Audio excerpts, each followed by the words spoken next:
from the moment that you know that you will be appointed. I think this is challenging in terms of all the works, so complicated. I mean, from rubbish all the way to the drainage. But Alhamdulillah, I have an advantage because I'm two-term parliamentarian. So as a first-term parliamentarian, when we all the Pakatan managed to win in Selangor, we really go down to the ground and we really see what the problem or the issues of the rakyat, and that give me an advantage to know because all issues in the kawasan has to do with the PBT. So this give me an advantage to know what are the issues or their concern. So that's good. So you ask me what my feeling. This is something that I want to do, but even though I didn't expect, I did think of choosing KPKT as my choice of ministry if given a choice. You know, it is in my list. Okay. So I got it. It's my passion also. But when you talk about the personal feeling, when I was approaching this building, it's a 18-story building, so high. It gave me some kind of goosebumps because there's the big responsibility as high as the 18-story building, and can you imagine you got to carry your responsibility as big as that building? So it really scares me just now. I would want to do very much more on community empowerment, meaning that encourage residents to form residents associations, you know, and so that they know. I mean, we train them.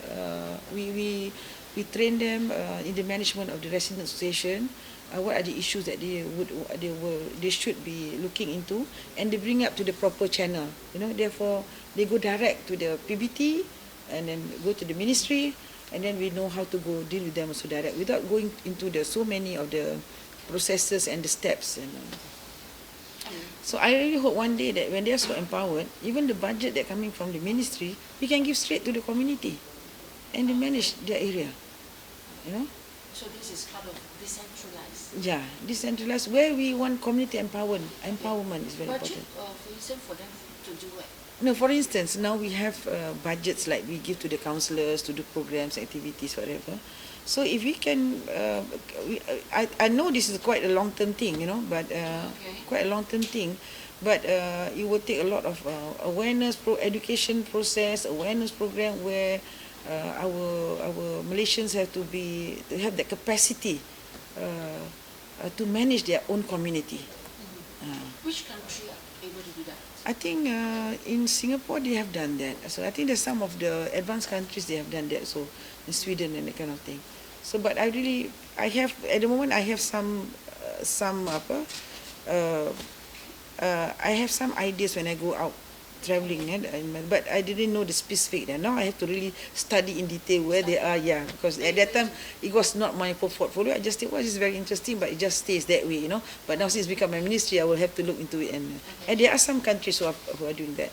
But one of the things that I wanted to do was, this is something new that I want the ministry to do a paper on this, is to look into the low cost housing. It's basically the PPR. So this is where the problem is, the PPR, where people are poor. But when you look at the PPR, when you go to the PPR, the residents of PPR are not Malaysians. Most are foreigners. So there has to be some cleaning up, so that our real Malaysians who are poor, who don't have homes, they can be given the priority to stay in these houses. Yeah, and because it's affordable. Do you have a statistic of what are the percentage that's occupied by foreigners? Yeah, that's why I'm asking them to do a study. Because if given a chance, I would like to create a division itself in the PBT. You know, this foreigners management in each PBT. You know, but I will start with the low cost foreigners, foreign immigrants and all this management, which I would like to start with PBT because I want to start with the low cost housing first. You know. But how are you going to locate them? I mean, if you displace them, I fear that there might be displace these people. Yes. No, because you know we have illegals also. We have legals. Okay, so this idea is yet to be explored because I was thinking that PBT, those house owners, Malaysians, especially in the PPR, PPRT, PPR, all this, they want to rent out the houses. They have to get the approval. They have to register their tenants with the PBTs, so that we know where are these people staying, especially basically foreigners, whether they're illegal or legal. Even though they are legal, they can stay, but we wanted to see whether they have made enough effort to allow Malaysians themselves to rent the house. Okay.